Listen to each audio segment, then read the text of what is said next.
Tapi kalau kita diuji dengan kesulitan, nah biasanya kita akan kembali pada Allah.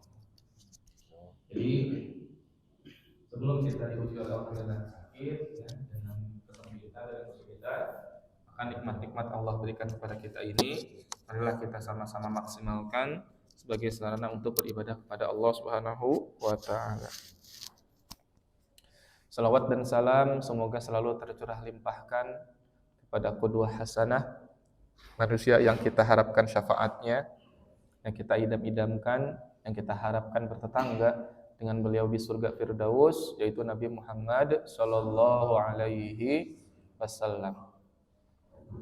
Kepada keluarganya, kepada para sahabatnya, dan juga kepada kita semua selaku umatnya, semoga mendapatkan pertolongan, semoga mendapatkan syafaat.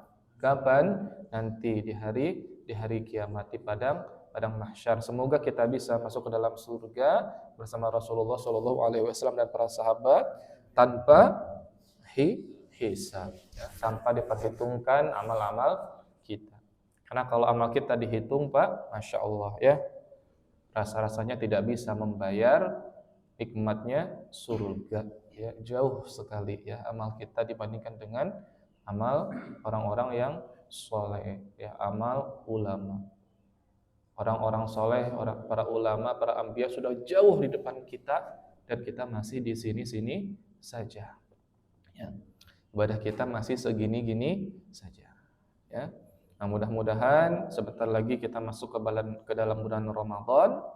Mudah-mudahan kita bisa maksimalkan Ramadan tahun ini untuk melaksanakan ibadah kepada Allah Subhanahu wa taala insyaallah. Ya. Allahumma barikna fi Rajab wa Sya'ban wa ballighna Ramadan, ya. Mudah-mudahan kita disampaikan kepada bulan Ramadan. Hadirin sekalian yang dimuliakan Allah, bagaimana kabarnya pada pagi hari ini semua? Sehat ya? Ya, alhamdulillah. Setelah kita libur selama liburan sekolah, 1 pekan ya libur ya? 1 pekan, 2 pekan? Setahun. Masya Allah, ya. Setahun libur, ya. Tidak terasa, ya. Alhamdulillah pagi hari ini bisa berjumpa kembali, ya. Dilihat dari wajah-wajahnya nih, wajah-wajah ahli surga semuanya. Amin ya. Mudah-mudahan. Hadirin sekalian yang dimuliakan Allah, seperti biasa ya. Kita mulai dengan membaca surah Al-Fatihah, ya. Dan insyaallah nanti kita akan adakan daurah. Sudah dihubungi, insyaallah beliau menyanggupi. Cuman kalau tanggalnya belum sempat dikonfirmasi, insyaallah akan dikonfirmasi ya. Jadi mudah-mudahan Al-Fatihah kita yang sering kita baca ya setiap harinya, nah ini bisa menjadi wasilah ya, wasilah bagi kita untuk masuk ke dalam surga. Ya. Silakan dibuka surah Al-Fatihahnya, nah, atau dihafal ya, lebih baik dihafal. A'udzu billahi minasy syaithanir rajim. Silakan. A'udzu billahi minasy syaithanir rajim. Bismillahirrahmanirrahim. Bismillahirrahmanirrahim. Ya. Alhamdulillahi rabbil alamin.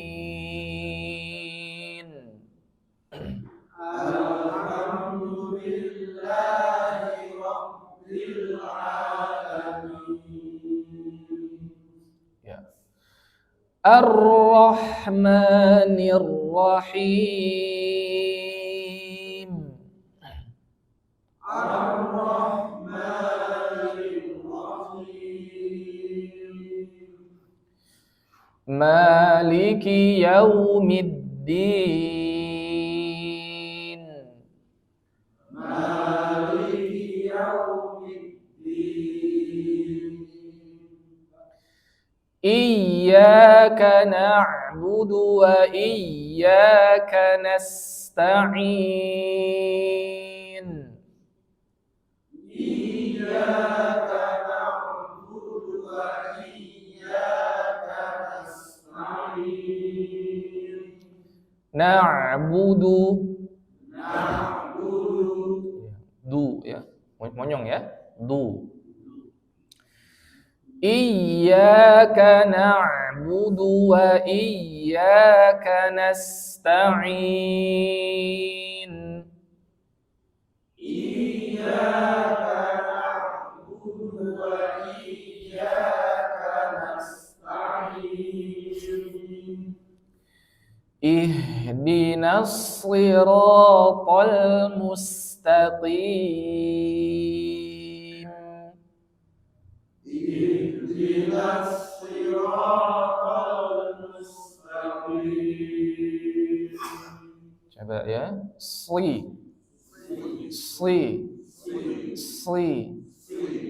Isli. Nah. Ihdinas siratal mustaqim. Ihdinas siratal mustaqim. Siratal ladzina an'amta 'alaihim ghairil maghdubi 'alaihim. Siratal ladzina an'amta 'alaihim ghairil maghdubi 'alaihim. Ghairil maghdubi 'alaihim waladdallin.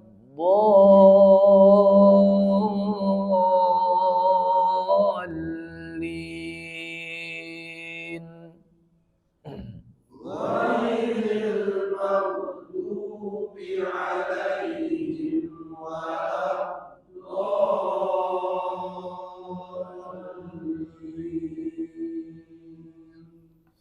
Amin. Ya, Masya Allah ya. Suaranya harus lebih keluar lagi ya, lebih keras lagi. Biar karena masih pagi biasanya suaranya belum panas. Ya, belum panas ya. Baik, Al-Fatihah sudah selesai ya. Tadi hati-hati di na'budu yang pertama ya. Na'budu du ya. Du.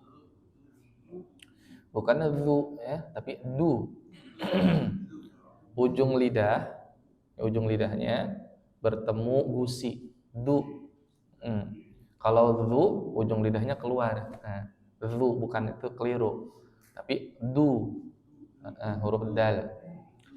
Kemudian huruf sad ya, sad ya, si ya, si. Nah, itu kalau kita merujuk kepada riwayat Imam Hafs an Asim jalur atau Thoriq Syatibiyah.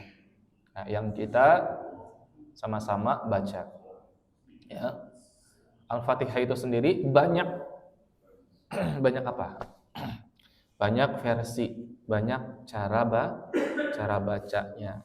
Kenapa? Karena orang zaman dulu pun beda-beda. Setiap kabilah itu, setiap suku itu ada apa bahasanya? Ada logatnya masing-masing, ada dialeknya. Sama kayak di sini antara orang Sunda sama orang Betawi ya kan beda, logatnya beda. Sama orang Jawa beda lagi. Nah, orang-orang zaman dulu ya di Mekah di sana itu pun sama ya, ada dialeknya ya. Ada kabilah yang tidak bisa mengucapkan shad ya, si, dia bilangnya enggak bisa, bisanya si kayak gitu. Si enggak bisa si. Nah, makanya ada beberapa jalur periwayatan untuk bisa mengakomodir perbedaan itu.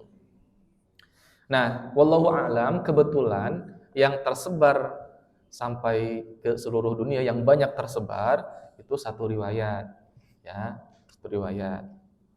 Itu namanya riwayat Hafs an Asim jalur Syatibiyah. Nah, yang kita baca sama-sama yang ada di dalam mushaf. Nah, mushaf ini juga beda-beda, Pak. Kalau riwayat Hafs mushafnya ini ada, kalau riwayat yang lain mushafnya ada lagi, beda lagi, sendiri-sendiri. Ya. Nah, kurang lebih seperti itu. Nanti kalau Bapak-bapak ada kesempatan misalnya jalan-jalan ke keliling dunia gitu ya. Nanti orang Afrika itu baca Qurannya beda lagi, Pak. Ada dialeknya lagi, beda lagi.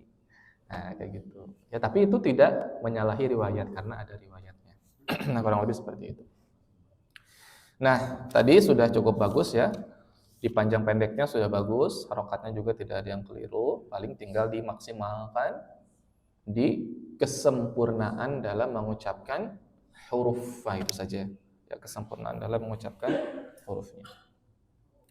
Baik, berikutnya insyaallah kita akan masuk ke surah Az-Zalzalah. Az-Zalzalah. Masih ingat Bapak-bapak apa artinya Az-Zalzalah? Goncangan, ya, goncangan. Gimana keadaan ekonomi, Pak? Ekonominya, Pak? Wah, lagi Az-Zalzalah nih. Banyak hutang.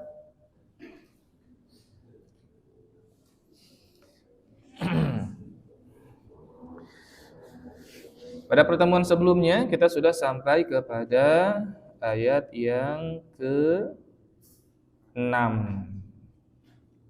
Ya, ayat yang ke-6.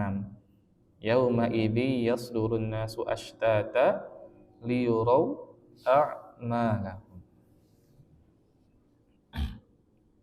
Insyaallah pagi hari ini kita akan selesaikan ayat yang ke-7 dan ayat yang ke-8 karena mirip dan terkadang orang tertukar, ya. Khairai dulu, apakah syarrai dulu? Nah, saya sendiri pengalaman kalau ngetes hafalan anak-anak kadang tertukar, kadang syarrai yaro dulu baru khairai yaro. Ya. Langsung saja.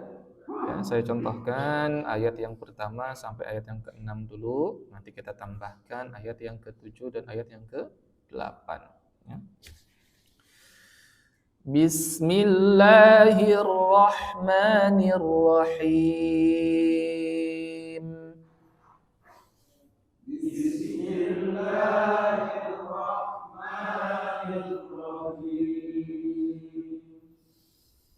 Idza zulzilatil ardu zilzalaha. Idza zulzilatil ardu zilzalaha. Ya, yang pertama pakai dzal, idza lidahnya dikeluarkan. Yang berikutnya lidahnya di dalam, ya. Yang satu huruf dzal, yang satu huruf zai. Hati-hati di situ, ya. Kemudian wa akhrajatil ardu athqalaha. Wa akhrajatil ardu athqalaha. Asqa atau athqa? Yang pertama atau yang kedua? Yang pertama asqa, yang kedua athqa. Nah, kedua, ya. Enggak ada hubungannya sama pilpres ya, Pak, ya? Saya yang pertama apa yang kedua hubungannya? Wa akhrajatil ardu athqalaha. Wa akhrajatil ardu athqalaha. Wa qalal insanu ma laha. Wa qalal insanu ma laha. Yauma'idzin tuhadditsu akhbaraha. Yauma'idzin tuhadditsu akhbaraha. Tuhadditsu ya, fa fi thu sama ya. Tuhadditsu. Yauma'idzin tuhadditsu akhbaraha. Yauma'idzin tuhadditsu akhbaraha bi anna rabbaka awha laha. Bi anna rabbaka awha laha. Yauma'idzin yasdurun nasu ashtatan liyuraw a'malahum. Yauma'idzin yasdurun nasu ashtatan liyuraw a'malahum. Iya, coba sebentar.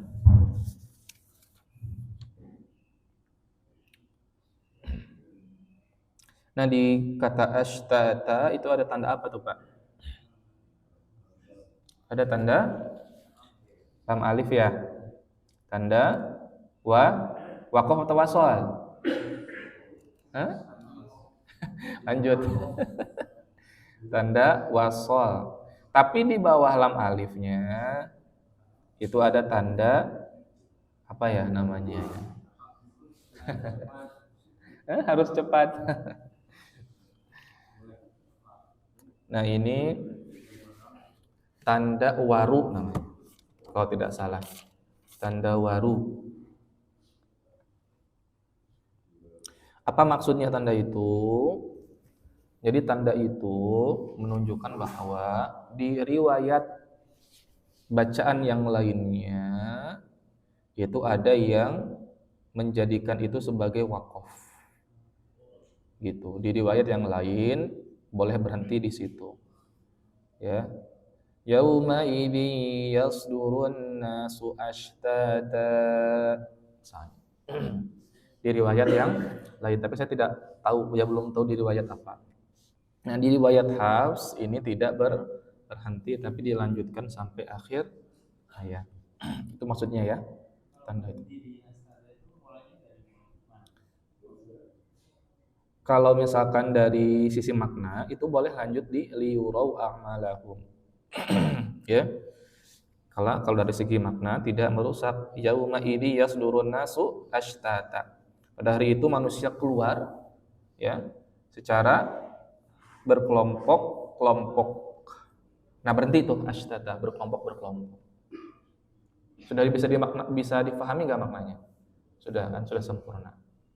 Kemudian liyurau a'malahum, untuk diperlihatkan amal-amal mereka. Jadi sekalipun memulainya dari liyurau a'malahum, secara makna itu masih sempurna, artinya tidak menimbulkan kerancuan. Nah, gitu. Ya. Itu kalau dari sisi makna. Tapi kalau dari sisi periwayatan tentu menyalahi riwayat yang kita baca, ya. Ahsannya atau baiknya tidak berhenti di ashtata, tapi melanjutkan sampai a'malahum. Begitu ya. Nah, sekarang kita masuk ke ayat yang ke-7 dan 8. Mudah ini ya. فَمَنْ يَعْمَلْ مِثْقَالَ ذَرَّةٍ خَيْرًا يَرَهُ.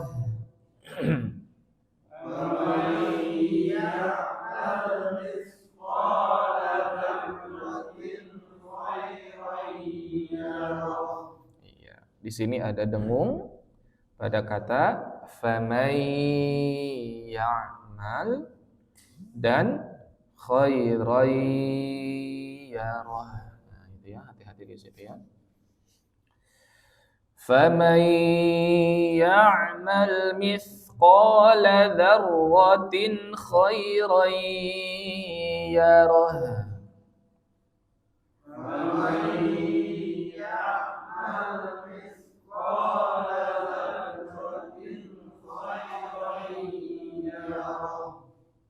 Ayat berikutnya terakhir وَمَن يَعْمَلْ مِثْقَالَ ذَرَّةٍ شَرًّا يَرَهُ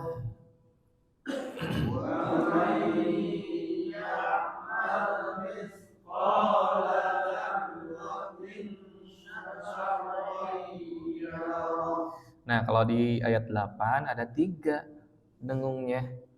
Yang pertama, wa may ya'mal. Yang kedua, dzarratin sya. Yang ketiga, syarray yarah. Ada 3 ya. Wa may ya'mal mithqala dzarratin syarray yarah.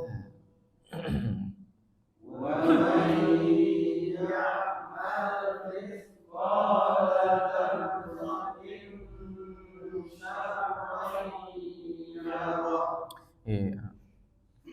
Faman ya'mal, maka barang siapa yang melakukan sebuah amal, melakukan pekerjaan, ya, mithqala dzarrah, walaupun sebesar biji sawi, ya. Ada yang menyatakan sebesar biji zarrah, ada ulama berpendapat sebesar biji zarrah itu seperti apa, sebesar atom, ya. Wallahu a'lam maksudnya seperti apa. Intinya sekecil apapun perbuatan itu, ya. Khairan yarah, ya. Maka dia akan melihat apa balasannya, ya.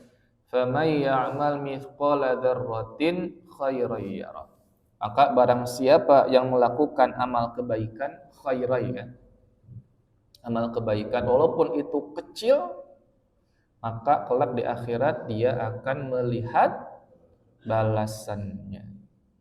Oh iya, dulu saya pernah menyingkirkan duri di jalan, diperlihatkan. Oh iya, dulu saya pernah merapikan sendal misalnya di masjid, itu akan diperlihatkan balasannya. Oh ini balasannya, oh ini pahala. Ya. Kemudian wa may ya'mal mithqala dzarratin syarran yarah. Ya, begitu juga sebaliknya. Dan barang siapa yang melakukan amal keburukan, ya, syarran yarah, amal keburukan, ya, sebesar biji zarrah, ya, atau sebesar biji sawi pun, ya, syarran yarah, maka dia akan melihat pula balasannya. Ya, inilah bentuk kemahaadilan Allah Subhanahu wa taala, ya. Kita buat baik, Allah akan balas. Kita buat buruk pun kita akan menerima, kita akan melihat balasan. Itu kembali lagi kepada diri kita masing-masing. Kita diberikan anugerah oleh Allah akal, diberikan oleh Allah hati, ya, untuk bisa memilih dan memilah, ya, apakah kita akan berbuat baik atau kita akan berbuat buruk, ya. Kecuali makanya kenapa anak-anak itu kan belum dihukumi ya dosa. Kenapa? Karena dia belum bisa memilah dan memilih mana yang baik dan mana yang buruk. Ya, termasuk orang gila, ya, itu tidak dihukumi, ya, karena dia tidak bisa membedakan orang baik ataupun perbuatan baik ataupun buruk.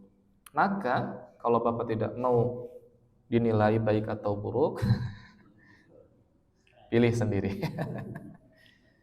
Jadi anak-anak atau jadi orang gila. Kita alhamdulillah diberikan oleh Allah nikmat sehat, ya, nikmat akal, nikmat hati. Maka Gunakan nikmat akal itu, konsekuensinya kita harus belajar ya. Kita harus menuntut ilmu karena ini pertanggungjawaban kita terhadap akal yang Allah berikan kepada kita. Ini kan nikmat ya Pak ya. Kita bisa berpikir. Nah, kita gunakan untuk menuntut ilmu ya, mengenal ciptaan Allah Subhanahu wa taala dan yang lain sebagainya. Termasuk juga hati ya. Nah, kurang lebih seperti itu. Kesimpulannya, jadi surah Az-Zalzalah ini menjelaskan tentang bagaimana kondisi yang pertama, kondisi hari kiamat. Ya, bagaimana bumi digoncangkan, bumi mengeluarkan isi perutnya ya. Kemudian manusia dibangkitkan ya, sampai terakhir manusia diperlihatkan amal kebaikan dan amal keburukan. Nah, nanti setelah itu perjalanannya adalah kita lanjut ke, ini kan masuknya dia ke yaumul hisab ya, diperlihatkan, dan juga yaumul mizan, akan ditimbang nanti. Mana yang lebih berat timbangannya, amal kebaikan atau amal keburukan ya. Setelah itu nanti ada masuk ke telaga Kautsar ya, masuk ke sirat ya, jembatan ya. Nanti yang lolos jembatan ya masuk surga, yang enggak lolos jatuh ke bawah dan yang lain sebagainya. Itu kalau misalkan perlu ada pembahasan lebih khusus tentang perjalanan akhirat kayaknya seru Pak ya. Bolehlah masukkan Pak Ahmad kajiannya tentang perjalanan manusia setelah kematian. Wah, biar kita lebih takut ya Pak ya. Biar kita lebih semangat beribadah. Oh, ternyata perjalanannya seperti ini yang akan terjadi A, B, C, D, E, banyak.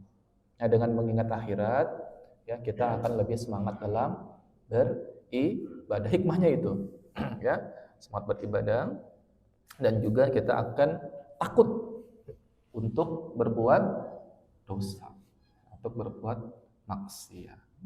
Jadi salah satu caranya gimana agar kita itu semangat ibadah, harus tahu keutamaan-keutamaannya. Misalnya kita ingin semangat sholat tahajud nih, kita harus paham apa keutamaan sholat tahajud, ya kelebihannya apa, nanti kita di akhirat dapat apa, dan segala macam. Jadi kalau ibadah caranya begitu. Ya, kalau kita mau semangat ibadah tertentu, kita harus tahu keutamaan-keutamaannya, pahala-pahalanya. Nah, kalau kita ingin menjauhi sebuah maksiat, maka kita harus ketahui apa akibatnya, dosanya apa, di akhirat itu balasannya apa. Nah, dengan kita mempelajari perjalanan setelah kematian, nah itu nanti akan menambah semangat kita dalam beribadah. Nah, masukan Pak Ahmad. Itu boleh disampaikan ke DKM. Ya. Nah, kurang lebih seperti itu untuk surah Az-Zalzalahnya. Tadi sudah cukup bagus. Silahkan nanti diamalkan. Dibaca kapan? Dalam sholat. Utamanya. Ya, utamanya di dalam sholat. Ya. Kemudian yang lainnya ya tentunya di luar sholat pun boleh begitu ya. Karena ilmu itu dipelajari untuk diamalkan. Buat apa kita punya ilmu kalau tidak diamalkan? Tidak bermanfaat ilmunya ya. Nah, kurang lebih seperti itu ya, berkaitan dengan surah Az-Zalzalah. Insyaallah di pekan berikutnya kita masuk ke surah apa setelah Az-Zalzalah? Sebelum Az-Zalzalah hitungannya setelah. Surah Al-Bayyinah. Nah, ini juga seru nih ya. Surah Al-Bayyinah. Wallahu a'lam bishawab. Berikutnya kita akan selesaikan materi gharibnya.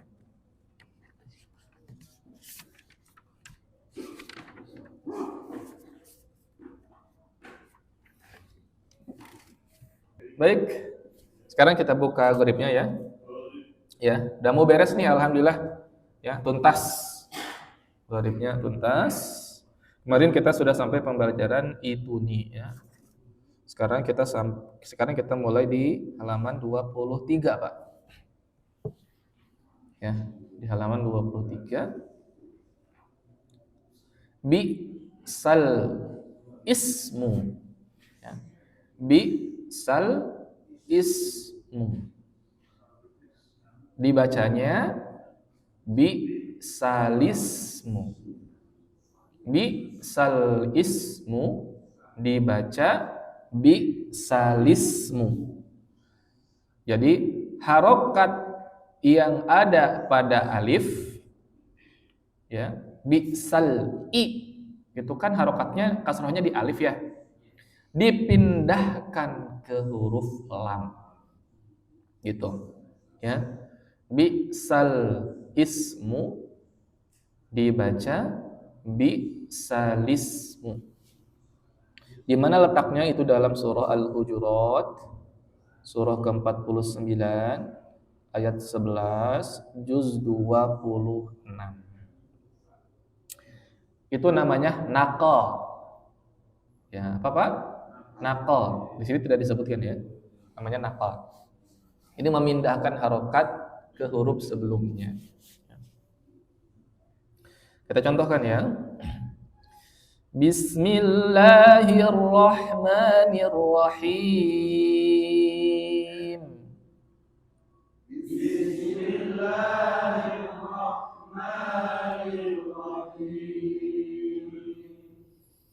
Ya ayyuhalladzina amanu la Ya ayyuhalladzina amanu la yaskhar qaumun min qaum.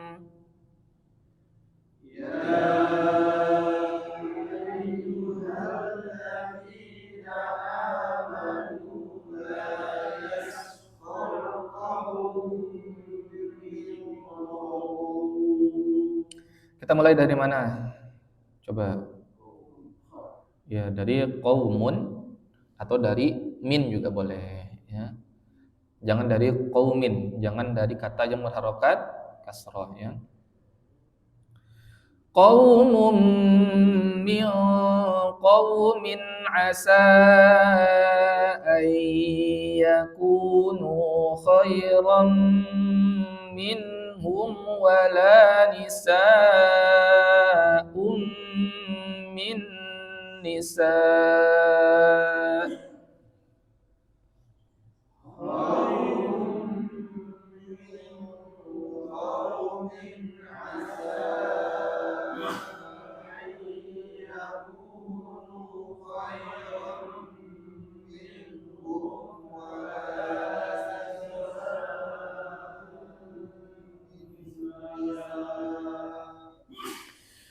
Wala nisa'un min nisa'in asa an yakunna khairan minhun.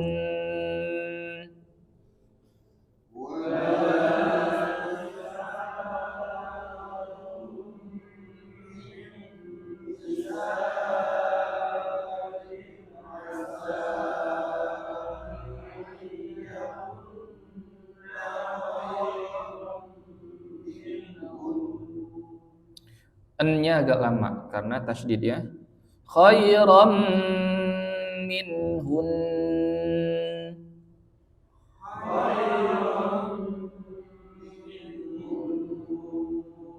Bukan hun. Hu-nya tetap pendek, tapi N-nya yang panjang. N-nya. Hu-nya kan tidak ada wawu sukun.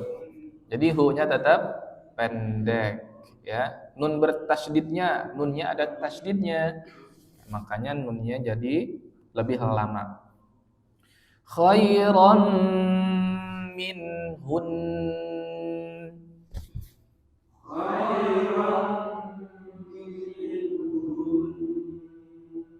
Iya, begitu ya. Kecuali nunnya tidak ada tasydid. Minhun gitu. Kalau ada tasydidnya lebih lama. Wala talmizu anfusakum wala tanabazu bil alqab.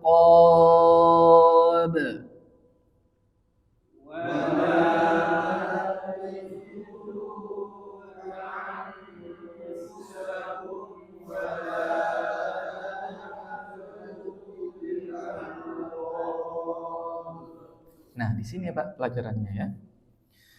Hati-hati jangan keliru bacanya.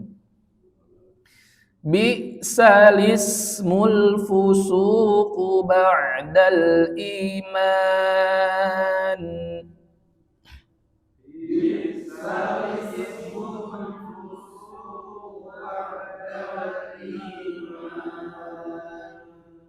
Bi'salismul fusuqu ba'dal iman.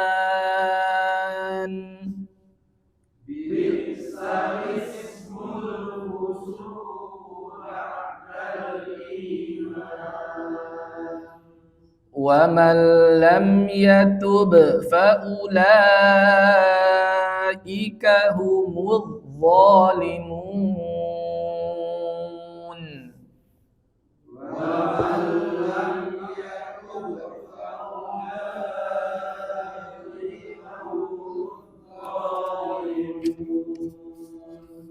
Begitu ya. Jadi di Al-Qur'an tulisannya bisal ismu tetapi dibacanya bisalismu. Nah, ini kenapa dia masuk ke dalam materi gharib? Karena antara tulisan dengan bacaan berbeda. Ya, kita harus tahu ya. Sudah selesai ya materi gharibnya. Tinggal kita review nanti pertemuan berikutnya, review di halaman 14 dan juga di halaman 28. Nggak mesti hafal teorinya, yang penting kita tahu cara bacanya. Ya. Begitu ya. Insyaallah setelah ini tidak ada yang keliru lagi membaca ayat atau kata-kata yang aneh ya di dalam Al-Qur'an. Sekalian juga insyaallah pekan depan kita bahas tentang sifrun ya. Sifrun mustadir dan juga sifrun mustatil yang tanda bulatan itu. Insyaallah kita akan buat slide-nya. Mudah-mudahan Allah berikan kesempatan.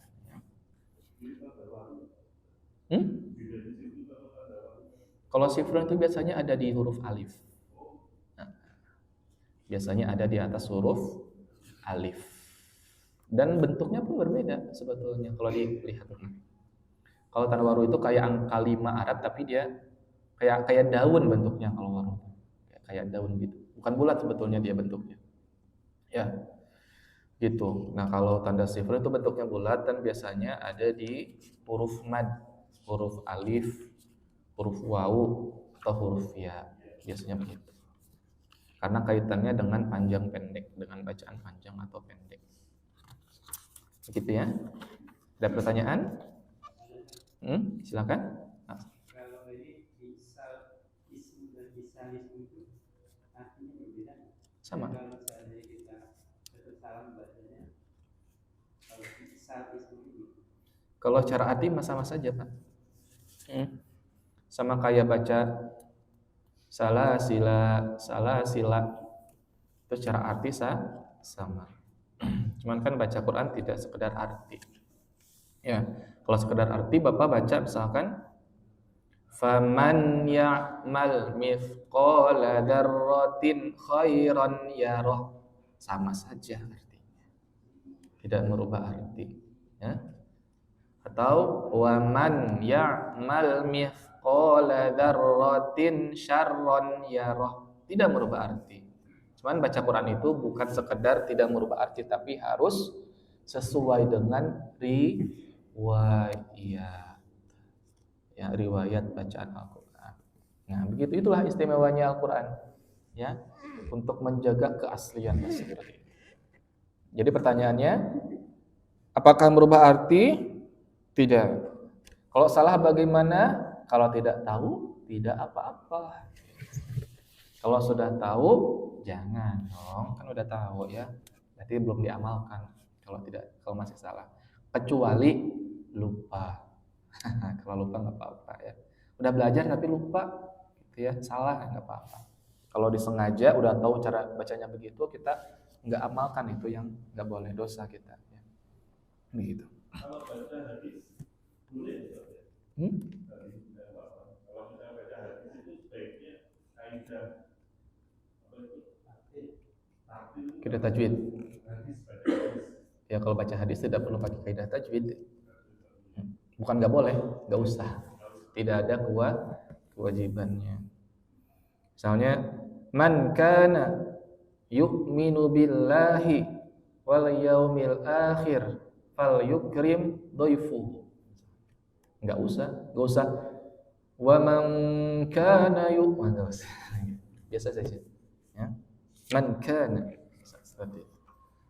Jadi kaidah tajwid itu khusus untuk Al-Quran. Bila mana Bapak baca kitab tafsir, baca hadis, baca salawat, maulid seperti itu misalnya ya, itu nggak pun pakai kaidah tajwid tidak apa-apa, asalkan hurufnya tetap harus betul, panjang pendeknya tetap harus betul, harokatnya harus betul. Nah itu yang berkaitan dengan kalau dia merubah makna, nah itu baru. Tapi kalau kayak dengungnya itu nggak mesti.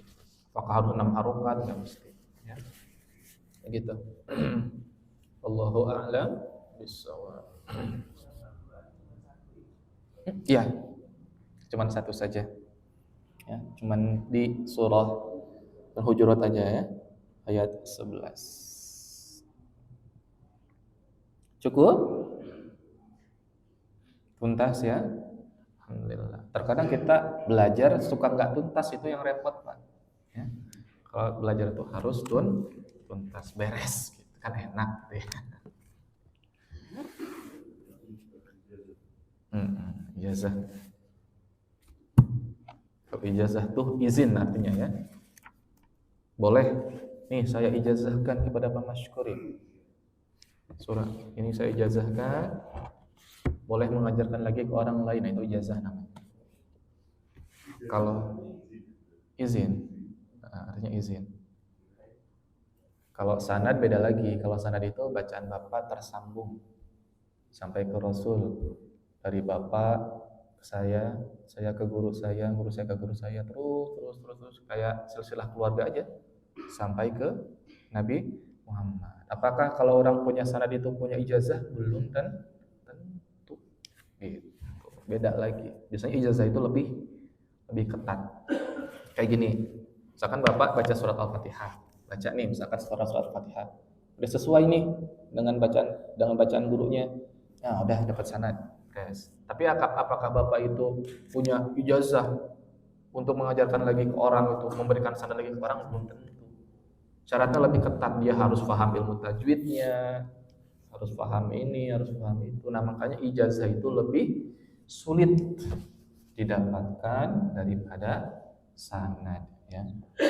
Kalau sanad secara lisan, Bapak sudah ya, saya ini udah beres, udah sesuai, nah itu udah cukup. Tapi kalau ijazah itu lebih ketat, lebih berat lagi.